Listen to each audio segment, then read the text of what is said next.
Gênesis 35, 1 a 3, diz assim: Disse Deus a Jacó: levanta-te, sobe a Betel e habita ali. Faze ali um altar ao Deus que te apareceu quando fugias da presença de Esaú, teu irmão. Então disse Jacó à sua família e a todos os que com ele estavam: lançai fora os deuses estranhos que há no vosso meio, purificai-vos e mudai as vossas vestes. Levantemo-nos e subamos a Betel. Farei ali um altar ao Deus que me respondeu no dia da minha angústia e me acompanhou no caminho por onde andei. Pastor Roy vai nos dirigir a Deus mais uma palavra de oração. Querido Deus, mais uma vez nós clamamos a Ti por entendimento. Sim. Que o Teu Santo Espírito atue em nossas mentes, em nossos corações, preparando-nos para receber esta mensagem que o Espírito Santo nos concede, por meio do pastor Ismael. Amém. Limpa-nos de toda impureza, Pai, e capacita-nos a entrar agora em comunhão contigo, por meio da exposição da Tua palavra e por meio da nossa reflexão sobre o Teu ensino. Amém. Nós te pedimos em nome de Jesus. Amém. Amém. Nossa reflexão hoje será a respeito da presença na nossa vida, na vida do povo que teme a Deus, que o reverencia, o respeita, busca, apesar de todas as dificuldades, obedecê-lo. Então nós vamos refletir sobre a presença desse Deus na nossa vida e as implicações disso. Nosso Deus é um Deus presente e pessoal. Mas, para muitos, Deus criou o mundo e se ausentou. Você já ouviu falar acerca dessa concepção da existência de todas as coisas? Deus criou o mundo e se ausentou. Foi embora, deixou o homem para resolver os problemas. Essa percepção, ela compara o mundo a um grande relógio mecânico. Um relógio em que Deus deu corda e foi embora. Deixou o relógio funcionar, um dia a corda vai parar e o mundo vai acabar. Mas essa concepção afirma que Deus é o Criador, mas Ele não se relaciona conosco. Por quê? Porque Ele deu corda para tudo que há e foi embora, se ausentou. Há uma outra, para muitos, há uma outra concepção, essas pessoas investigando as coisas criadas pelo Senhor, concluiu, e com razão, que o cosmo, o universo, o mundo, esse mundo ordenado, né, com leis da física, da química, esse mundo é matéria. É verdade. A natureza é matéria, nós somos matéria. Matéria é tudo que a gente vê e toca. Para muitos, o mundo é matéria. E por meio de um processo evolutivo, nós temos o homem, como hoje ele existe, e todo o universo. Houve um processo de evolução dessa matéria que surgiu a partir de uma grande explosão. É o famoso Big Bang. Aí surgiu a matéria. E a matéria evoluiu, e hoje existe o homem e o universo como nós o conhecemos. Então, dentro dessa visão de mundo, essa visão naturalista, Deus não existe. Deus é eliminado.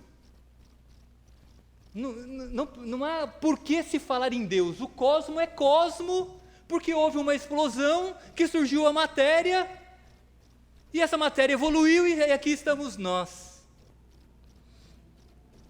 O problema é que essa concepção evolucionista, ela não explica como que nós homens, temos personalidade.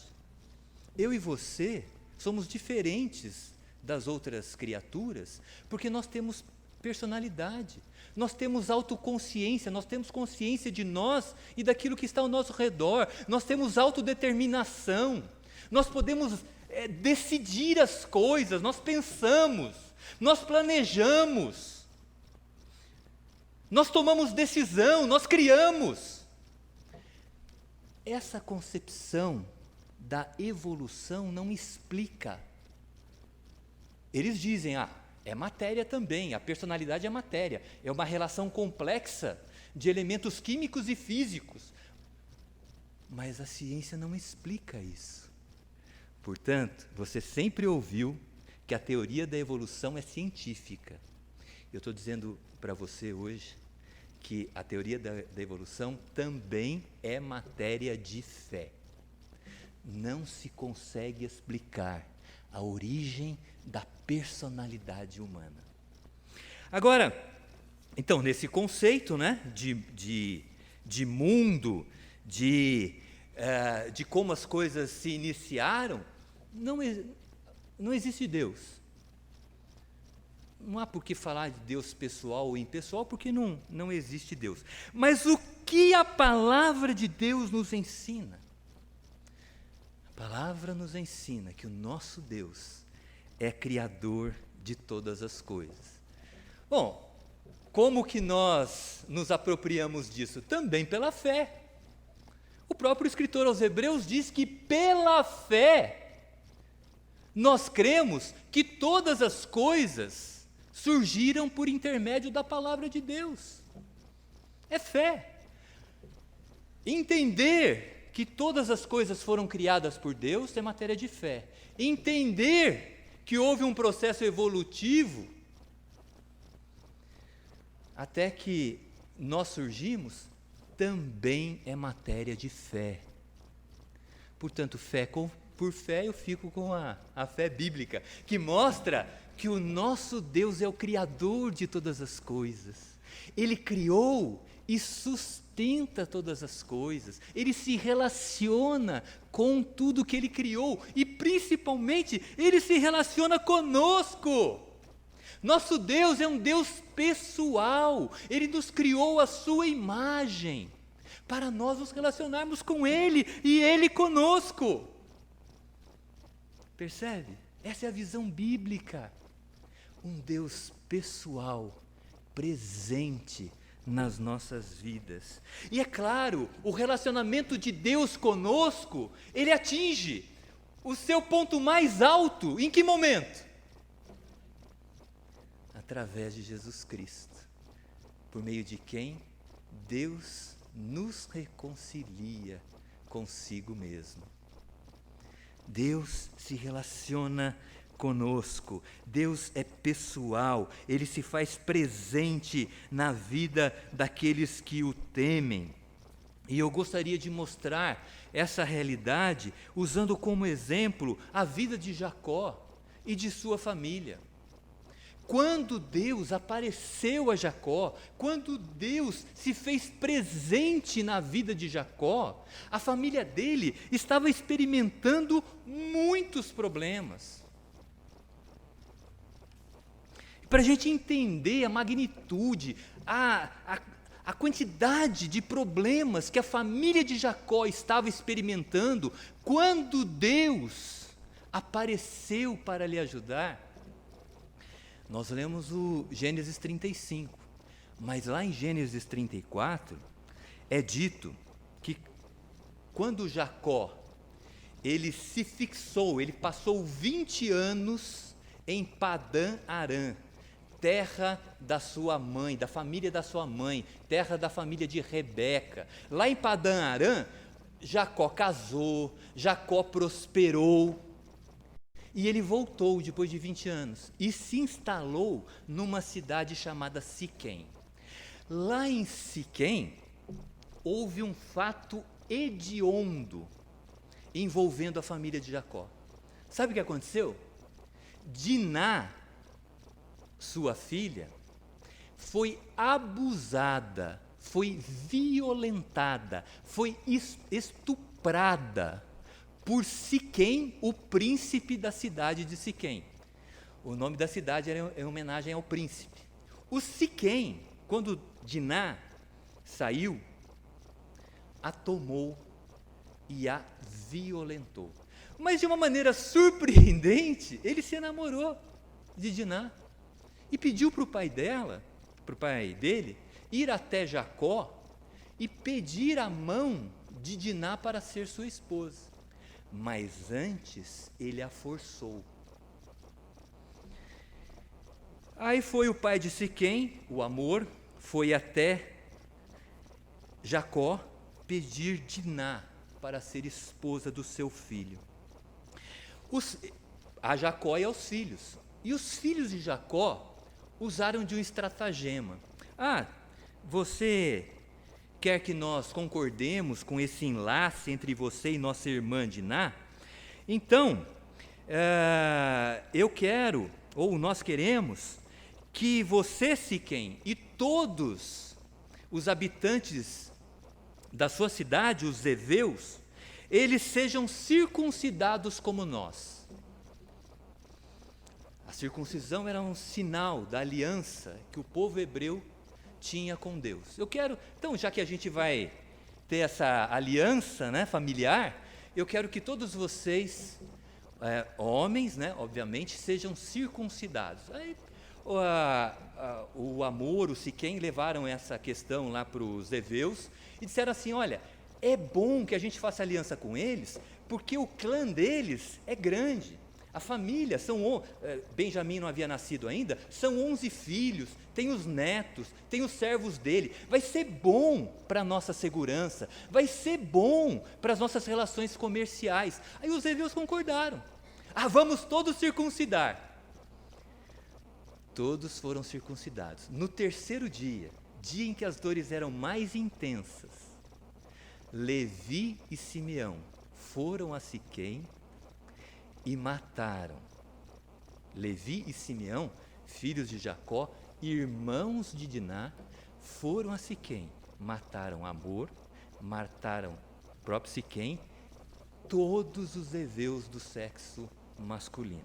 Saquearam os bens e levaram as mulheres e as crianças cativas. Jacó, obviamente, desaprovou a conduta dos filhos e, a partir disso, a família de Jacó passou a ser odiado pelos vizinhos, pelos povos vizinhos. Ele ficou com medo de ser destruído, de ser morto, ele e a sua casa. Então, nesse contexto de estupro da filha, de crueldade dos filhos, essa malignidade dos filhos de irem a Siquém e matarem todos de lá do sexo masculino, nesse contexto de medo de ser destruído pelos povos vizinhos, diz o texto que Deus interveio. O Deus pessoal, o Deus que se relaciona conosco, ele interveio para ajudar Jacó. E nesse momento nós podemos observar a presença bondosa de Deus. Diz o verso 1 de Gênesis 35, disse Deus a Jacó: levanta-te, sobe a Betel e habita ali. Faze ali um altar ao Deus que te apareceu quando fugias da presença de Esaú, teu irmão. Imagine a situação. Quando Jacó soube do que os seus filhos fizeram, ele ficou paralisado. Ele ficou anestesiado. Ele ficou letárgico. O que eu vou fazer? E mesmo correndo perigo, ele não saiu de Siquém. Aí vem a ordem de Deus: levanta-te, sobe a Betel e habita ali, faze ali um altar ao Deus que te apareceu quando fugias de Esaú teu irmão. Deus deu esse comando de voz para Jacó, e Jacó saiu. E Deus disse: olha, faça para mim um altar, porque quando você fugia, Jacó ele foi para Padã Arã fugindo do seu irmão. Por quê? Jacó havia enganado o seu pai, e ele se fez passar por Esaú, e o seu pai Isaque o abençoou, pensando que ele era o primogênito. Esaú era o primogênito. E Jacó enganou seu pai. O direito de primogenitura era muito importante, porque o primogênito, ele era o senhor dos demais irmãos. Quando Esaú soube dessa tramóia, né, dessa enganação de Jacó, Esaú falou: eu vou matar esse meu irmão, vou matar. Pensa que ele vai? Não, eu vou matar. Aí a Rebeca ficou sabendo, contou para ele fugiu para a casa dos parentes da sua mãe, né? Só que no caminho, veja, ele estava assim, chateado com toda essa situação, desesperado, ia para um lugar distante que ele não conhecia, e ele, em Betel, ele parou e fez uma oração a Deus, e disse assim: Senhor, veja aqui, Deus, ele não tinha muita intimidade com Deus, porque ele disse assim para Deus: Deus, se tu me abençoares nessa empreitada, nesse caminho, tu me fizeres prosperar em Padã Arã, então eu voltarei, tu serás o meu Deus e eu lhe darei o dízimo de tudo que me deres. Veja a relação de Jacó com Deus, né? Há muitos que têm uma relação com Deus assim, de barganha. Tu me dás e eu te dou. Essa é uma relação primitiva, imatura, mas era a relação de Jacó naquele contexto com Deus. Olha, tu me dás e eu te dou. Mas Deus é tão bondoso, né? Que muitas vezes Ele tem paciência conosco. Mesmo a gente pedindo para Ele nos abençoar, para a gente servi-lo, né? Ele ainda assim nos abençoa, né? Mas essa não é uma relação madura com Deus. A relação madura com Deus é nós o servirmos e obedecermos a sua palavra em quaisquer circunstâncias. Muito bem. Então, Jacó, ele fez esta promessa, esse voto a Deus. Só que ele voltou de Padã Arã e esqueceu do voto. Não se lembrava do voto que ele havia feito. Por isso Deus o fez lembrar, não é? Dizendo: olha, vai lá em Betel, onde você fez o voto, e vai cumpri-lo. E nesse momento, a gente pode refletir que nós, muitas vezes, podemos esquecer dos votos que fazemos a Deus. Mas Deus não se esquece. E não se esquece e nos lembra justamente para nos abençoar. Porque é importante que nós cumpramos os votos que nós fazemos a Deus. Muitos de nós aqui fizemos votos a Deus quando nos casamos. Fizemos votos de criar os nossos filhos na palavra do Senhor. Quando eles crescem, eles tomam a decisão deles. Mas nós, enquanto pais, enquanto os filhos são dependentes de nós desejamos ensinar-lhes a palavra de Deus. Nós fazemos votos na profissão de fé, de sermos fiéis a Deus. Mas nós esquecemos muitas vezes dos votos. Mas Deus é bondoso, Ele aparece para nos lembrar dos nossos votos, para que, cumprindo os nossos votos, nós sejamos abençoados por Ele. Deus é bondoso, Deus é bondoso. E nós precisamos da intervenção pessoal e bondosa de Deus na nossa vida. As nossas famílias muitas vezes estão com problemas. Nós temos problemas de relacionamento com o nosso cônjuge, nós temos problemas de relacionamento com os nossos filhos, nós temos problemas de relacionamento dos filhos com os filhos. Se nós nos lembrássemos de que Deus é presente e é bondoso, Nosso Deus é pessoal, Ele não criou todas as coisas e se ausentou, Ele não é matéria impessoal, Ele é o Deus pessoal e presente. Antes de fazer qualquer coisa, nós oraríamos e pediríamos: Deus, vem me ajudar, se faça presente na minha vida. Deus, Ele é bondoso e age em nosso favor. Mas acontece algumas coisas importantes, né? Esse texto aqui nos diz, quando Deus se aproxima de nós, como Ele fez com Jacó, há um movimento em nossa vida de consagração, né? Nós passamos a valorizar o relacionamento exclusivo com o Senhor, prioritário com Deus. Não é? Por isso o texto diz aqui, né? Então disse Jacó à sua família: lançai fora os deuses estranhos que há no vosso meio.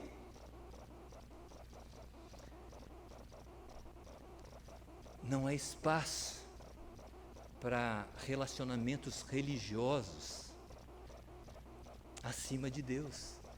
Lançai fora os deuses estranhos. Jacó viveu 20 anos em Padã Arã. Padã Arã, uma região lá da Mesopotâmia, com muitas divindades. Jacó, ele sabia que dentro do seu clã,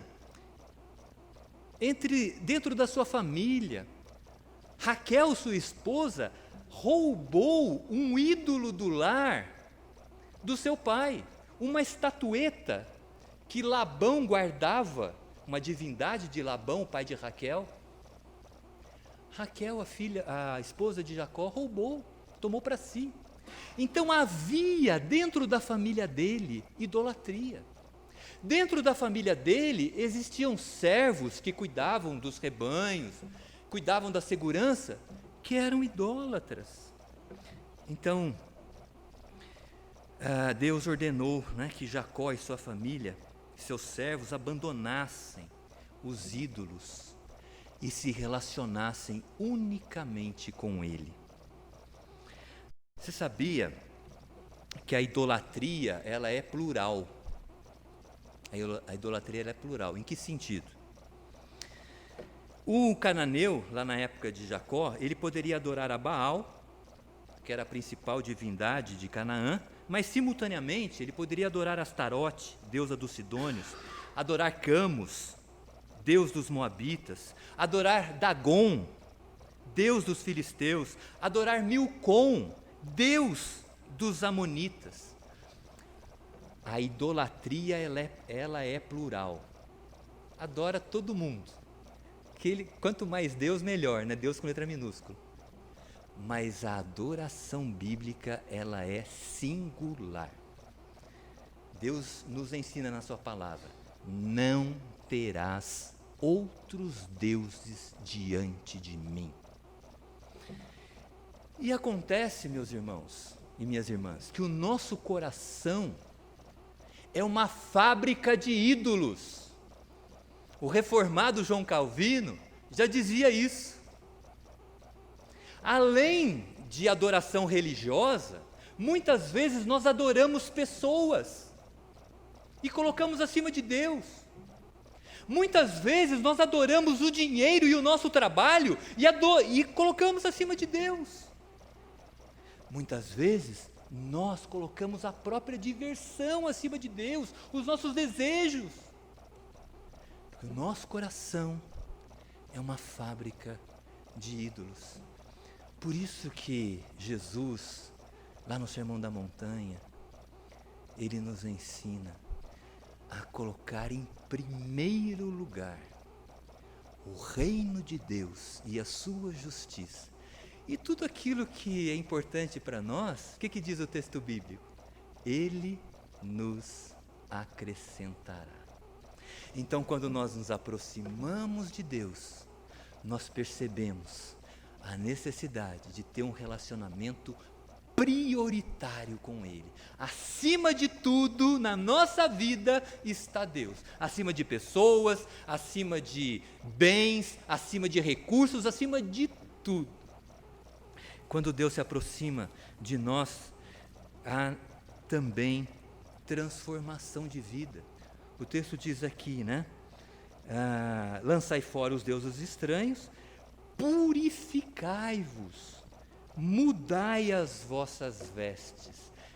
Mudança de vestes é sinônimo aqui nesse trecho, em outros trechos das Escrituras também, é mudança na vida da pessoa em função do relacionamento com Deus.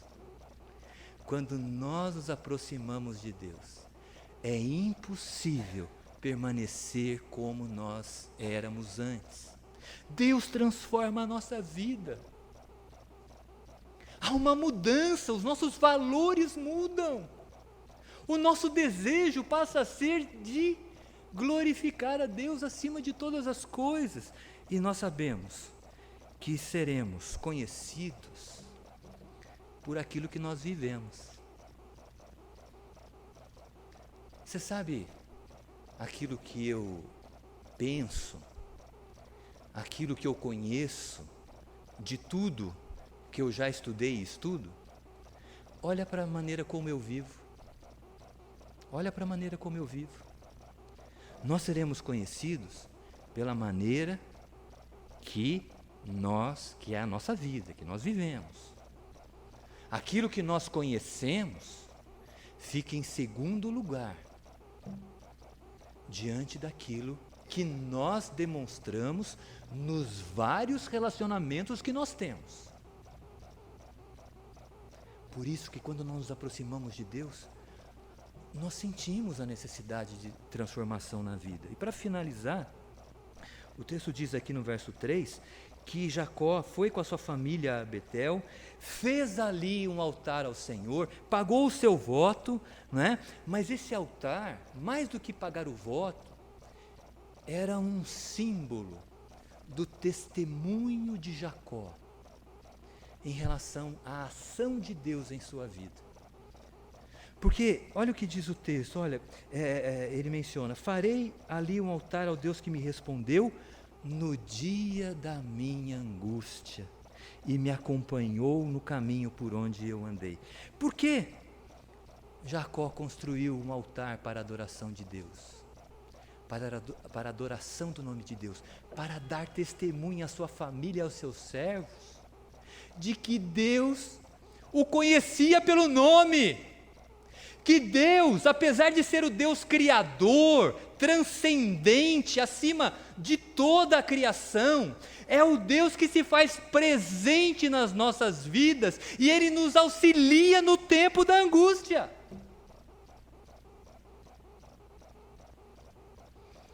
Estou construindo esse altar para que vocês não se esqueçam que Deus estava comigo no dia da minha angústia. Quando eu estava desesperado, a caminho de Padã Arã, quando eu parei em Betel e eu orei a Deus, uma oração até sem muito entendimento, ainda assim Deus me abençoou. Deus me socorreu, Deus me ouviu, Deus me conhece pelo nome. Que maravilha é saber que Deus nos trata individualmente. Deus não é Deus de massas, simplesmente. Deus é Deus do Ismael, da Miriam, do Max, do Robert. Ele conhece da Eunira, Ele conhece o nome. Deus, eu quero que vocês saibam, estou construindo esse altar para dar testemunho a vocês, que Deus responde no dia da angústia, e Deus me acompanhou por onde eu andei. Jacó era um homem indigno, assim como nós, muitas vezes, somos indignos. O nome Jacó significa suplantador, enganador. Jacó suplantou seu irmão, passou por cima dele, enganou seu pai e tomou o direito de primogenitura. Apesar disso, Deus esteve ao seu lado, o Deus presente, pessoal e presente. Deus esteve ao seu lado e o amou e o transformou. Meu desejo nesta manhã é que nós olhemos para Deus dessa maneira. Deus, Ele é pessoal. Precisamos nos relacionar com Ele de forma individual. Nós nos relacionamos com Ele por meio da oração. Nós nos relacionamos com Ele conhecendo mais da Sua palavra, conhecendo dos seus atributos e assim vivendo na Sua presença. Deus, Ele ama pecadores como nós.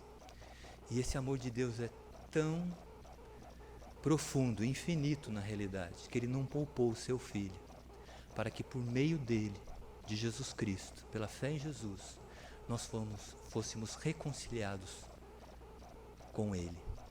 Deus é bom, Deus é presente nas nossas vidas. Vamos buscá-lo de todo o nosso coração. Na medida que nós o buscamos, mais e mais Ele vai sendo priorizado na nossa vida.